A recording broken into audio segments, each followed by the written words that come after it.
लेकिन class 10th में जब था मैं, तो वो दिन आया, वो मनहूस दिन आया जब मुझे स्टेज में ज़बरदस्ती भेजा गया, क्योंकि बोला गया कि अब सभी बच्चों को, ठीक है, क्लास वाइज़ असेंबली करानी है, और जब क्लास वाइज़ असेंबली कराओगे तो सभी बच्चों को कुछ न कुछ पार्टिसिपेट करना है।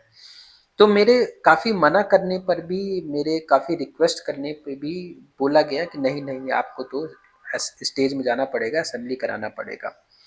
तो मुझे पोर्शन मिला कि आपको न्यूज़ पढ़ना है स्टेज में जाके।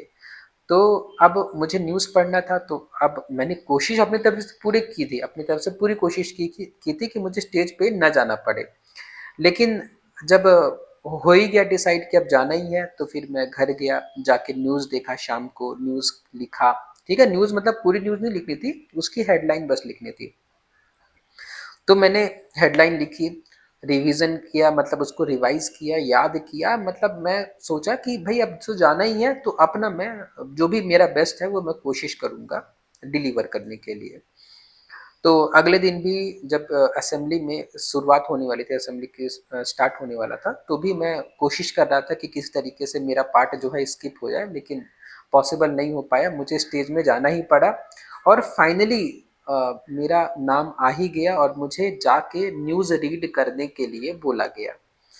तो मेरे हाथ-पैर तो पहले से काँप रहे थे, तो मैं माइक के पास गया, मेरे हाथ-पैर काँप रहे थे, मुझे वो दिन याद आ रहा है अभी आपसे डिस्कस करते समय, और इतना डर गया था मैं कि मेरे मुँह से आवाज़ नहीं निकल रही थी। मैंने बड़ी मुश्किल से लड़खड़ाते-लड़खड़ाते न्यूज़ मैंने पढ़ी, और मैं उस अ अ, उस टाइम को महसूस कर पा रहा हूँ अभी भी कि मैं जब मैंने सर उठा के देखा सबकी तरफ, तो सब लगभग हँस रहे थे, टीचर्स भी एकदम डिसअपॉइंटेड थे कि यार कितना ज़्यादा डर रहा है लड़का। और फिर जैसे-तैसे मैंने कंप्लीट किया, मुझे लग रहा था कि शर्म इतनी आ रही थी मुझे कि बस लग रहा था कि अ, क्या मतलब ये मूवमेंट किस तरीके से स्किप हो जाए।